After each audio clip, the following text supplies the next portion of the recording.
Қыздарша подкастының құрметті оқырмандары, бізде бүгін қонақта Айжан ханым. Айжан ханым Лига Плющада білім алған қарапайым қазақтың қызы. Сәлеметсіздер ме? Мен есімім Айжан Жұматаева, Қызылорда қаласының тумасымын. Қазіргі таңда Астана қаласында тұрмыстамын, 2 балам бар. Мен өзімді былай айтамын ғой, оңтүстіктің қызы, солтүстіктің келіні, және де сол шетелде білім алған, және де қазіргі таңда Лига Плющаға түсемін деп талпынған жастарға бағыт бағдар көрсетіп, және де оларға осы барынша мотивация да беріп, барынша инструкцияны да беріп, әлемнің ең топ үздік университеттеріне түсуге көмектесіп жатқан жайым бар. Керемет. Айжан ханым, қай уақытта қарапайым қызылордалық қыз болып жүріп, сізге осындай ой келді? Мен шетелде білім ала аламын деген. Ол 2013 жыл болатын. Мен Алматы қаласынан Қызылордаға оралып, бір отбасылық жағдайларға байланысты мен үйге оралдым Қызылордаға. Және де сол кезде болашақ бағдарламасының қызметкерлері Қызылордаға келіп, осы телевидениеға біздің болашаққа түсірудің мән жайын, қалай тапсыруға болатын жайы айтты. Және де журналистика мамандығы бойынша бірінші рет сол кезде журналистерге тапсыруға мүмкіндік болды. Сол кезде менде үйде, мен әжем өзі ағылшын тілінің мұғалімі негізі.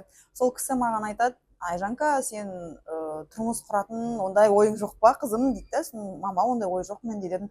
Онда мүмкін болашақпен тапсырып көресің деді. Сразу мен де ойландым, жарайды деп бірден интернетке кіріп қарасам, бүкіл нелер бойынша, требованиялар бойынша мен сәйкес келеді екен. Сонымен бірден тапсырып өтіп кеттім. Ал қай кезде Нью-Йорктың Лига Плющасына түсуге сондай бір керемет топовый университетке түсетін ой келді?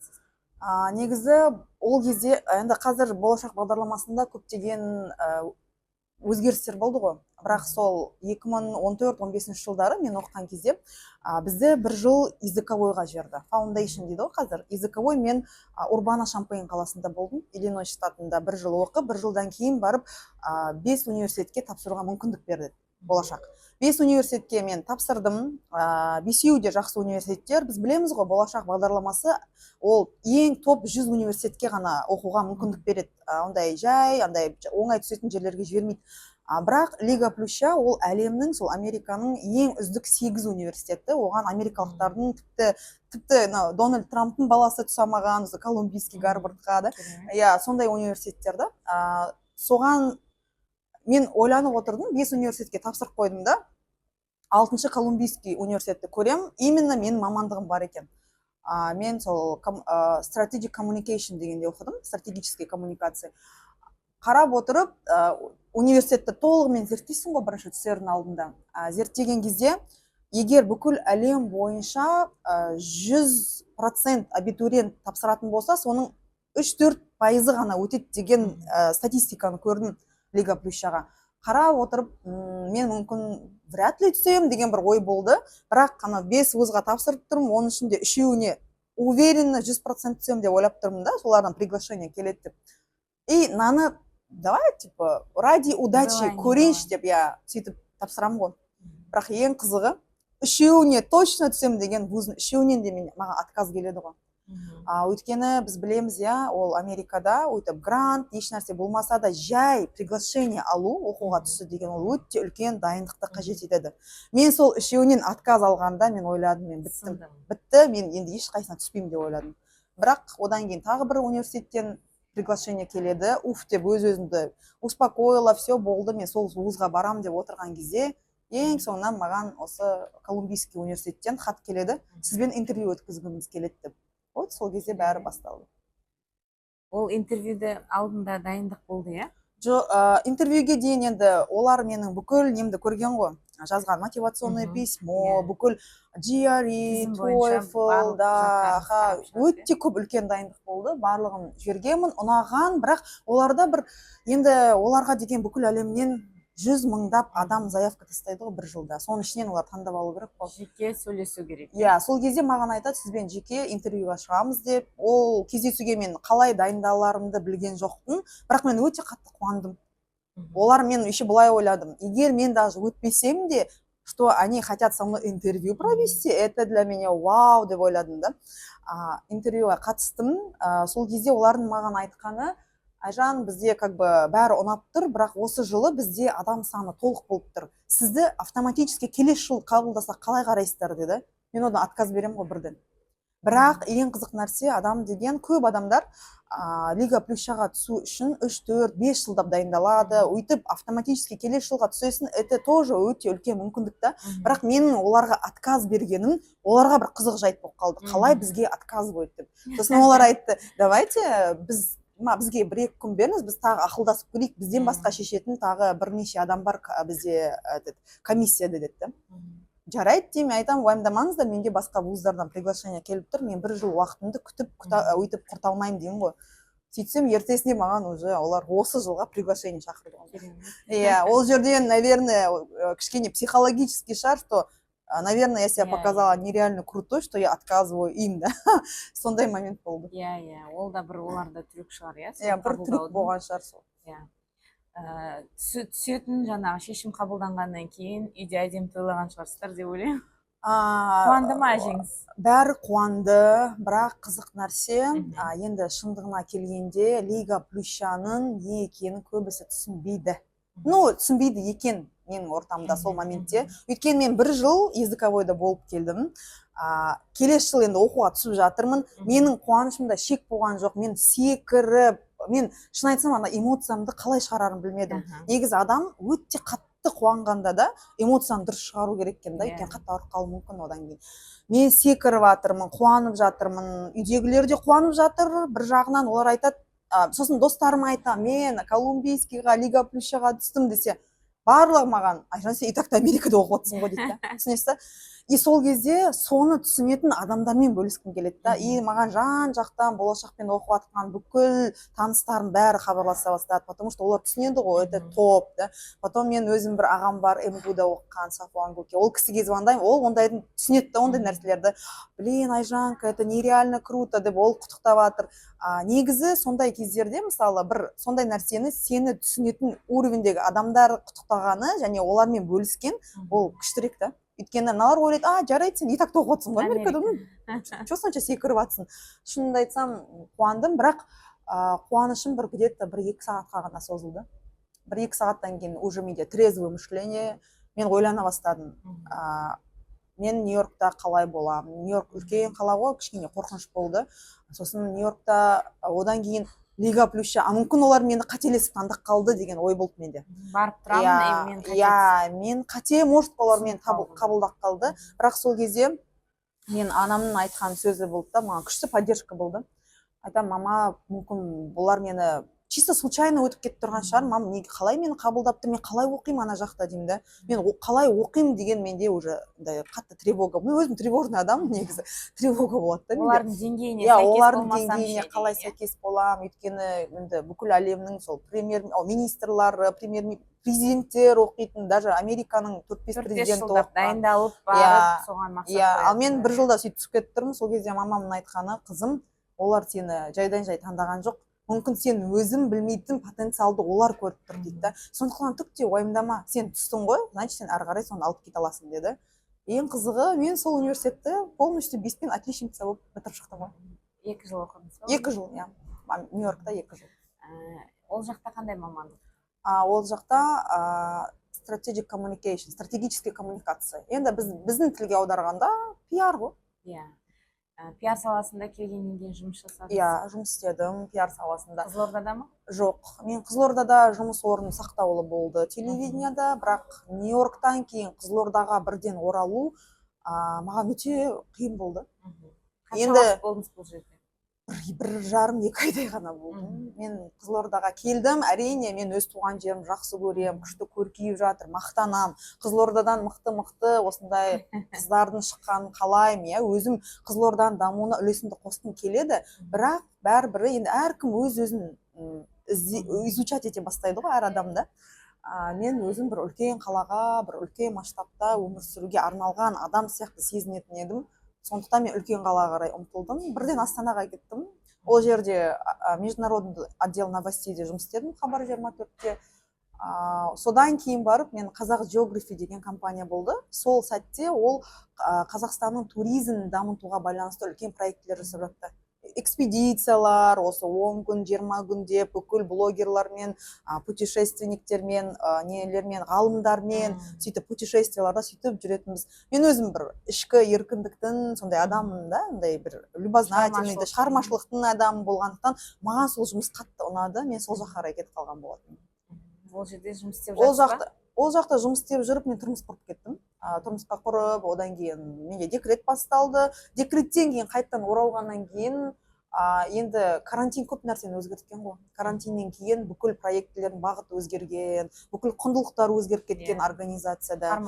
Форматта. Әрине үндемей тыныш қана айлығымды істеп жұмыс істеп жүруге болатын еді, бірақ менің ішкі өзімнің құндылығыма сәйкес келмесе, мен ол жерде жүре алмаймын. Сондықтан сол құндылықтардың сәйкес келмеуіне байланысты мен ол жерден кетіп қалдым. Бірақ жай кеткен жоқпын, әрине менде басқа одан да жақсы ұсыныс болды, соған қарай кеттім.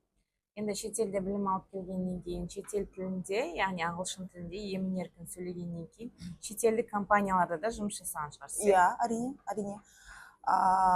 Енді қазір айтсам, оны түсінетін адамдар түсінеді. USAID деген компания болды. Орысша біз USAID деп атамыз. Ол 70 жыл бойы Америка Құрама Штаттарында бүкіл әлем бойынша 130 мемлекетте бірде-бір без перебоя дейді ғой, бірде-бір проблемасы жұмыс істеп келе жатқан компания ғой.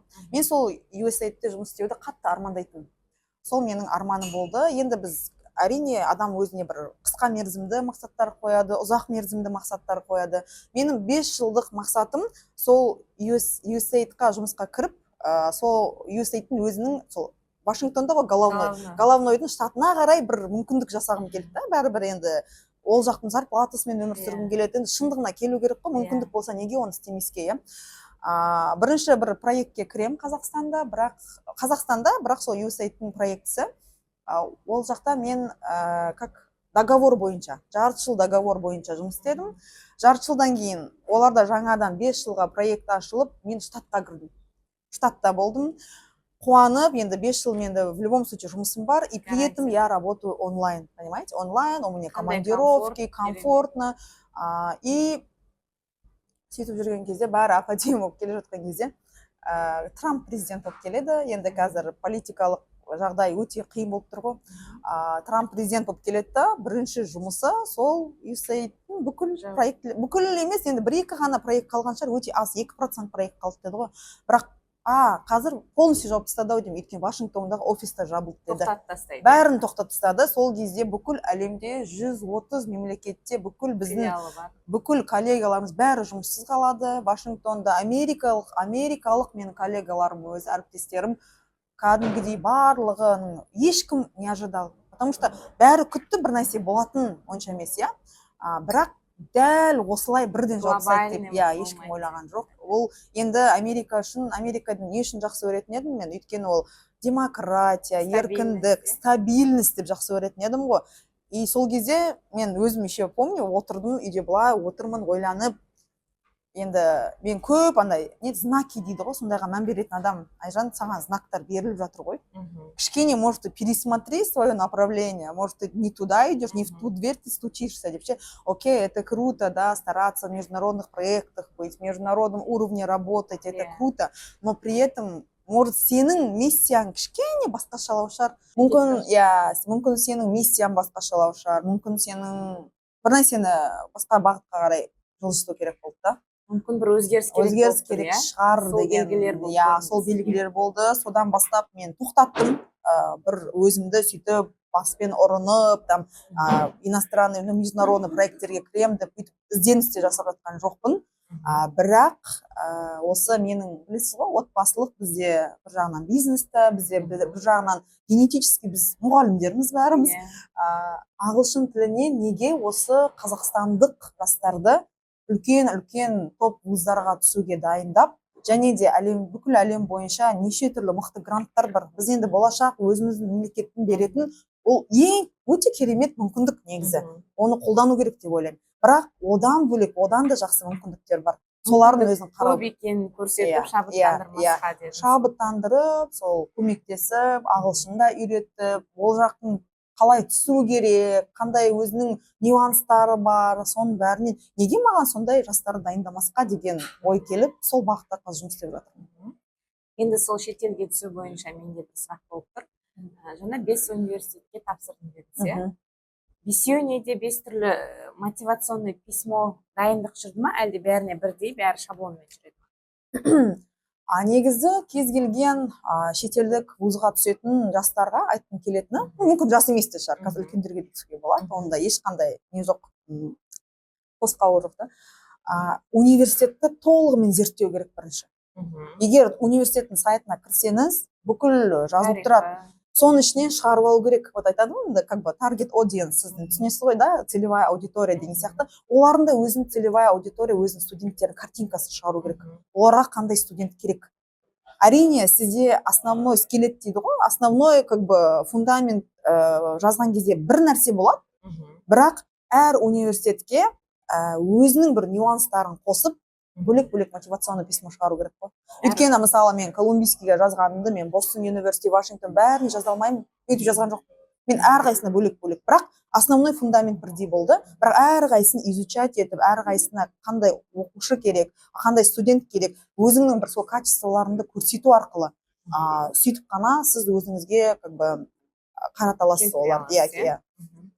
То есть өзімнің мақсаттарыма сәйкес қылып, бірақ сол университеттің мақсаттарына сәйкес аватар ретінде өзімді көрсету десеңізші. Сосын айта кететін нәрсе, мысалы университет таңдағанда да әр университеттің өзінің миссиясы бар. Енді бір жағынан бәрі ұқсас бір-біріне, бірақ бір кейбір нәрселер болады, мысалы сіздің ішкі құндылықтарыңызға сәйкес келмесе, лучше даже не перестраиваться, лучше даже не стараться, потому что надо найти свое, даже вуз должен быть своим, даже жұмыста да солай. Мысалы жай ғана ой айлығы күшті екен деп, бірақ сіздің ол құндылығыңызға сәйкес келмесе, мен ондай нәрсеге мысалы қарсы адаммын да. Өзіңіздің сіз ішкі құндылықтарыңызды шынымен біліп, шынымен сол бағытта жүрсеңіз, и у вас все легко будет получаться. Мысалы қандай студенттер қазір бізде жастар, иә, мейлі үлкендер болсын, магистратураға түсуге қойын, магистратураға түсетін адамдардың қандай ол университетке құндылығы сәйкес келмеуі мүмкін, мысалы келтіре аласыз? Сәйкес келмеуі мүмкін.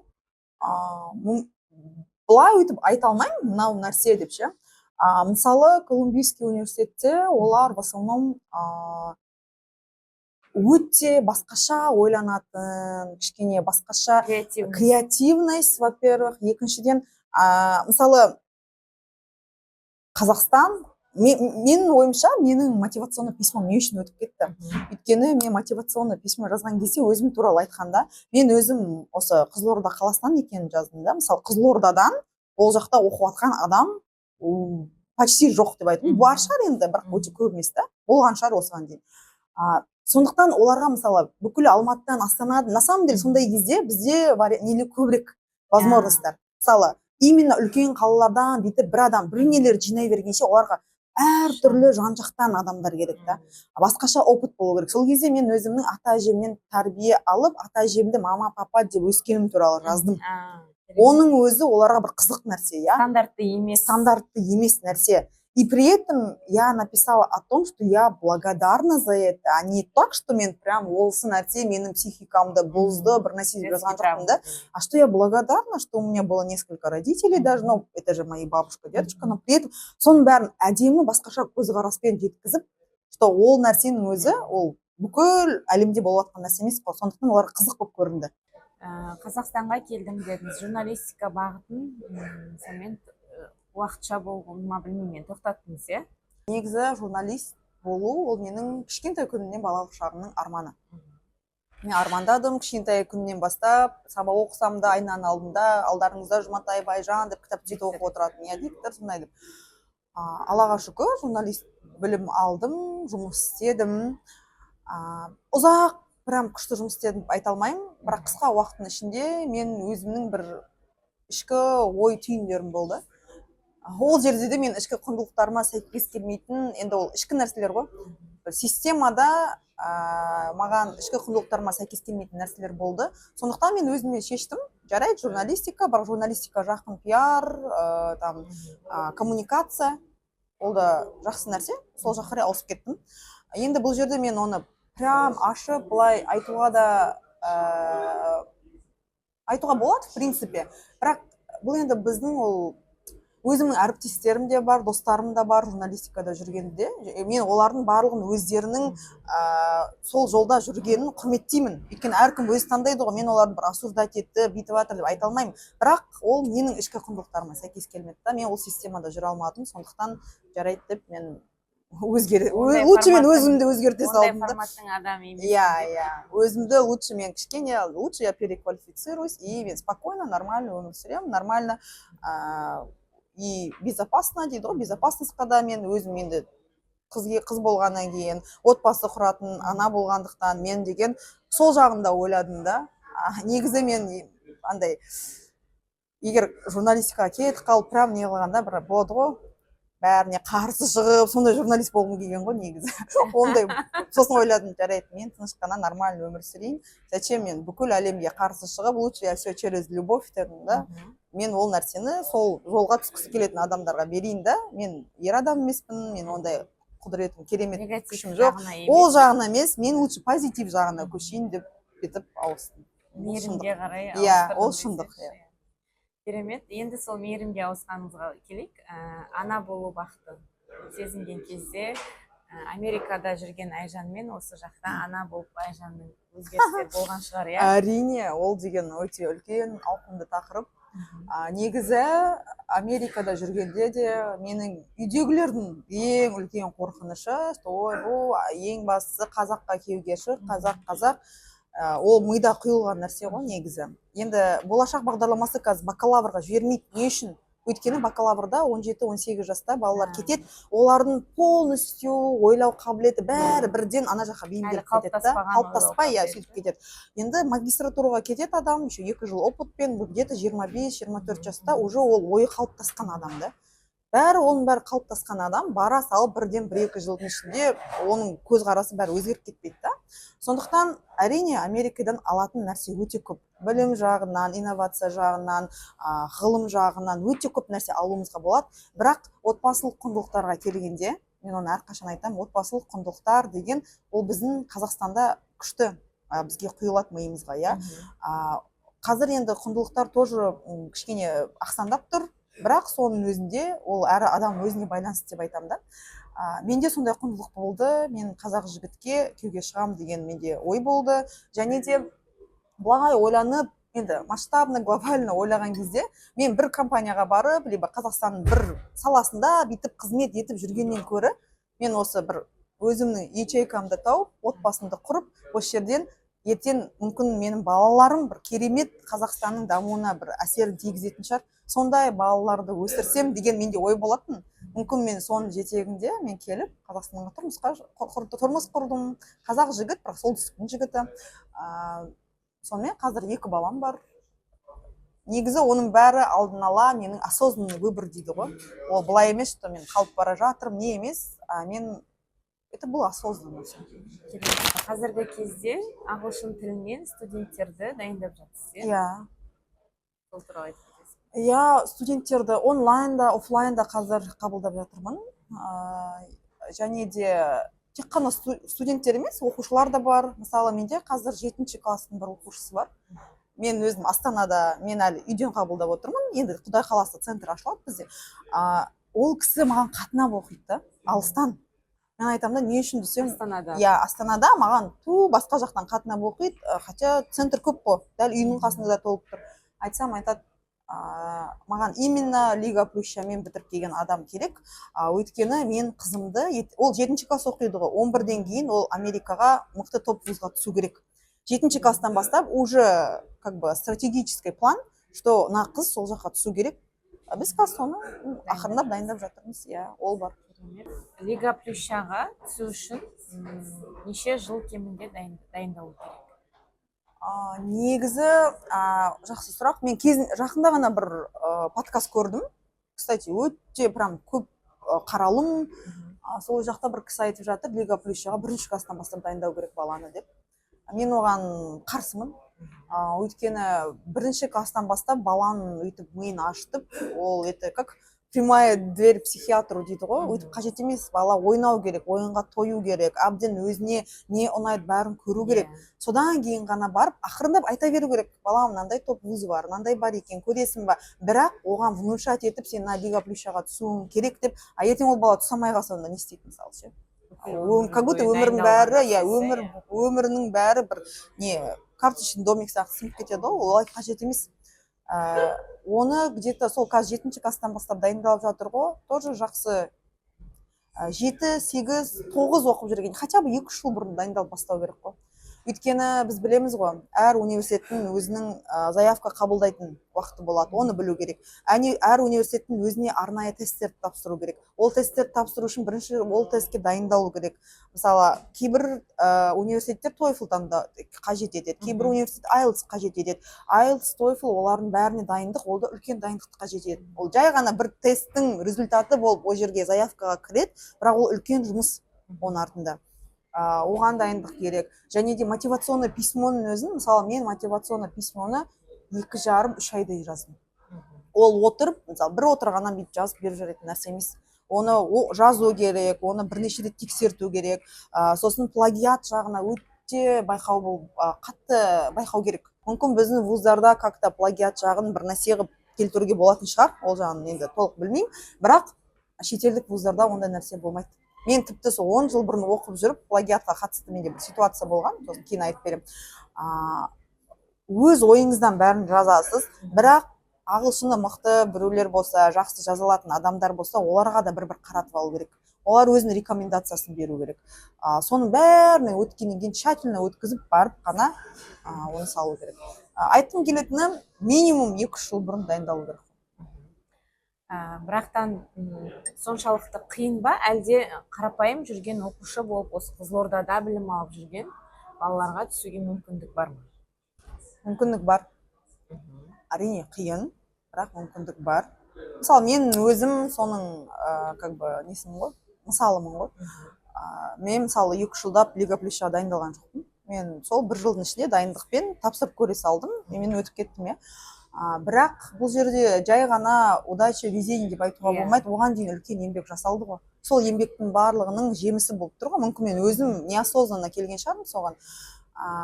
Әрине, ол қазіргі заманда, особенно карантиннен кейін көп нәрсе өзгеріп кетті ғой. Сіз қай қаладасыз, сіз қай ауылда тұрасыз, сіздің әке-шешеңіз қанша ақша табады, оның ешқандай сіздің болашағыңыз оған тәуелді емес.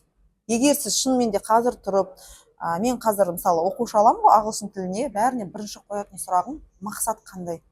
Жай ағылшын тілін оқимын, жай десе, у нас не получится. Сізде четко график, четко мақсат болу керек. То же самое, мен мынандай вузға, мынандайға түскім келеді, и менде мынанша уақыт бар деп адам өзіне қою керек. И соған күнделікті 1 сағаттан, жарты сағаттан дайындалсыншы, ода получится. Бірақ күнделікті 5-6 сағаттан какой-то қысқа уақыттың ішінде это не получится. Ну, может быть, получится, но все равно оның артында ондай бір керемет, одан бір рахаттанбайсың да, сен одан шаршайсың әбден. Сондықтан өз-өзіңді шаршатпай, бір жағынан сонда үлкен нәрселерге бағытталу керек. Сосын тағы бір өте жақсы нәрсе айтатын, спорт, музыка, қызығушылық болса балаларда, соған беріп, желательно айтады ғой, нәтиже деген, как это, мастерді ма, мастер спорта деп алады ғой. Балаларда сондай бір қызығушылық болса, желательно мастер спорта алатындай дәрежеге, сондай бір дәрежеге жеткізуге тырысу керек та.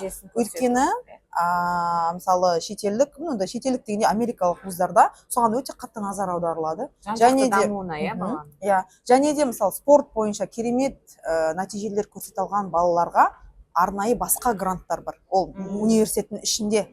Ол особенно спорттан мықты нәтижеңіз болса, сіз тіпті сол университеттің ішіндегі өзінің бір гранттарына ілінуіңізге мүмкіндік бар. Оған қатты назар аударады. Яғни білімді ғана емес, жан-жақты дамуды да қолға алса, ол өте үлкен плюс, өте үлкен плюс. Енді былай айту керек қой, біз ойлаймыз ғой, ол өзі итакты ақылды ғой, ол генетически ақылды болып туылған адам ғой дейміз ғой. Негізі әрине генетикадан бір кішкене ғана бір пайызы бар шығар, бірақ одан бөлек ол үлкен еңбек, дисциплина ғой. Көп нәрсе дисциплинаға келіп тіреледі негізінде. қаншама шынымен де талантты болып туылған жастар да балалар да бар, үлкен кісілер де бар, бірақ өмірінде оны дұрыс қолданамаған, иә. Бірақ дисциплинаға кәдімгідей қойып бәрін мақсатқа қарай жетем десеңіз, осы сізде тіпті талант болмаса да, сол дисциплинаның арқасында, сол қойған мақсаттың арқасында еңбекпен жетуге болады. Иә. Бірақ айту керек, әр университетті жеке қарап, жеке зерттеу керек. Ол бәріне бірдеймен олай не получится. Яғни сізге келген репетиторствоға келген балаларға сіз солай көмек көрсете аласыз, иә? Әрине көрсете аламын. Зерттеу жағынан да, иә, ол жағынан да көмектесе аламын. Сосын негізі қазір енді именно бүйтіп бағыт ағылшын тілін оқыту бір жағынан, иә, бір жағынан осындай консультация жұмыстарын да жүргізу. Сосын және де мысалы енді шетелдік компанияларда жұмыс істегім келеді дегендерге тіпті резюме жазу, рекомендательное письмо жазу, ол жағынан да көмектесуге болады. Өйткені бұл жерде мүмкін менің ол журналистикада оқығаным арқасы шығар, және ағылшын тілін білгеннің арқасы шығар. Иә, сол тәжірибенің бәрін менде қазір өзім миссиямды содан көріп тұрмын. Енді сол бойынша бағытта жұмыс істеп жатырмын. Ата-ана ретінде өзімнің қызым Айжан ханымда оқиды. Кері байланыс айтып жіберейін. Қазіргі таңда менің қызым 2-ші ай, иә? 2 ай, иә, 2 ай. 1,5-2 айдың көлемі болды. Осы 2 айдың өзінде үлкен жетістікке жетіп жатыр деп Өте ойлаймын. қуаныштымын. Иә, қызым мен Айжан ханымның коннекті өте күшті жүріп жатыр. Иә. Екеуі бір-біріне жарасымды, үйлесімді, бір-бірінің тілін тез тапты десем болады, иә. Бірінші 2 сабақтың өзінде ақ керемет, прям енді екі жақтан да керемет не алдым, отзыв алдым ғой сіздерден. Енді былай ғой, ол жерде біріншіден баланың өзінің дисциплинасы өте үлкен рөл ойнайды. Бірақ мұғалім, ұстаз болған адам, ол жай ғана бүйтіп инструкцияны беріп, былай жасай емес, ол баланың ішкі дүниесін көре білу керек та.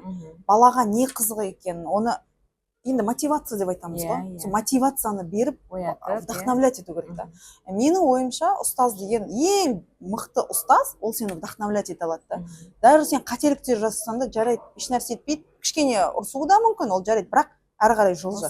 Иә, осы сол жерден сындырып жүрмей, жылжы, алдыға қарай жүреміз, кеттік, сенде получится деп сөйтіп. Және де мысалы сабақ берген кезде жай ғана сол сөздерді үйретіп, грамматиканы үйретіп емес, балаға қызықты тақырыптарды қосып, оның қызығушылығын одан сайын ашу үшін ортақ тақырып табу керек та баламен. Сосын бала сізге ашыла бастайды ғой. Сосын ең сол мұғалімдіктің, ұстаздықтың керемет шыңы менің ойымша, бала өзінің кез келген ойын, даже кейбір мүмкін даже ата-анасына айтамайтын бір нәрселерді мұғалімге айта алса, менің ойымша ол ең үлкен биік шыңы деп есептеймін. Және де мен оны қай кезде түсіндім айтайын ба? Мен өзім қазір балаларым мектепке енді дайындалады. Сол кезде маған мектеп маңызды емес, маған мұғалім, ұстаз маңызды. Сол кезде мен ойланып отырамын, мамочки, это деген акаса ең маңызды нәрсе екен ғой мұғалім деген. Өйткені ол фундамент, баланың бүкіл ойын, қалай ол өмірге қарайды, қалай көзқарасы, оның барлығы ол мұғалімге байланысты. Сондықтан мен өз оқушыларыма мен тек қана жай ағылшын үйретіп емес, олардың өмірге деген көзқарасын кішкене более шире, более масштабный қарауға мен сөйтіп үйреткім келеді. Маған да сол подходыңыз өте қатты ұнайды. Алдағы уақытта қандай мақсаттарыңыз немесе жоспарларыңыз бар осы бағытта? Осы бағытта негізгі мақсатымыз, сіз білесіздер ғой, енді бізде Қызылорда қаласында Раушан Амангелді, Раушан Teacher дейді барлығы, Еркін Амангелді, ол Еркін Teacher, ол менің бауырларым. Олардың әрқайсысының өзінің ABC Plus деген Қызылордада орталықтары бар. Енді Алла қаласа ABC Plus Астанада болады. Вот соған қазір сол бағытта жұмыс істеп жатырмыз. Керемет нәтижелі оқушылармен жасалатын жұмыстар тілеймін сіздерге. Және де шетелге түсуден 100% көрсеткіш тілеймін. Колумбия университеті дейміз ғой, Колумбийский университеттің Қазақстан бойынша бізде өзінің түлектерінің несі бар, ассоциациясы бар. Сол ассоциациясы енді Алла қаласа тоже осы жылы біз келесі жылы мүмкін президентін таңдап, осындай үлкенірек, ауқымды масштабта бір проектілер жасауға біз жоспарлап жатырмыз. Сол проектілердің ішінде сол осындай региондардағы оқушыларға, мектептерге барып, осындай оларға мотивация беріп, олар да сол үлкен университеттерге, Лига Плющаға түсуге талпынсын деген мақсатта осындай бізде жобалар алда жоспарланып жатыр. Және де Бұл жерде енді ол бітірген түлектердің барлығы үлкен мықты енді статуста, әрқайсысының өзінің бизнестері бар. Адам негізі осындай айтады ғой, бізде бар ғой, анау Маслоудың пирамидасы бойынша. Бірінші қарның тойса, екінші безопасность болса, кішкене өскен сайын адамның өзінің қажеттіліктері өзгере бастайды. Енді соның бәрін этаптардан өтіп, енді олардың қажеттіліктері сол жастарға мотивация беру болып жатыр да. Сондықтан сол біздің сол Колумбийский университеттің түлектерінің ассоциациясы тоже осындай үлкен проекттерге шығады бұйырса. Сонда айтып кеткім келіп отыр. Сондықтан айтқым келетіні қазіргі жастарға да, қыздарға да білім алам, оқим, үлкен деңгейге жетем деген адам үшін бүкіл есіктер ашық қой. Ағылшын тілі сол есіктің кілті просто. Тек соған кішкентай болса да әрекет жасау керек, иә? Өзі бір әрекет жасап, іздену керек. Керемет болған сияқты подкастымыз. Өте үлкен алғысымды айтамын сізге. Келіп, біздің қонағымыз болғаныңызға мол шабыт тілеймін. Аумин. Сізге де үлкен рахмет. Мен Қызылорда қаласына келген кезде осы моментті ұстап, Айжан кездесейік, подкаст түсірейік деп бір-бірімізді тауып, осы әр нәрсе сабақта ине сәтімен дейді. Бәрі сәтті болған сияқты. Көп рахмет.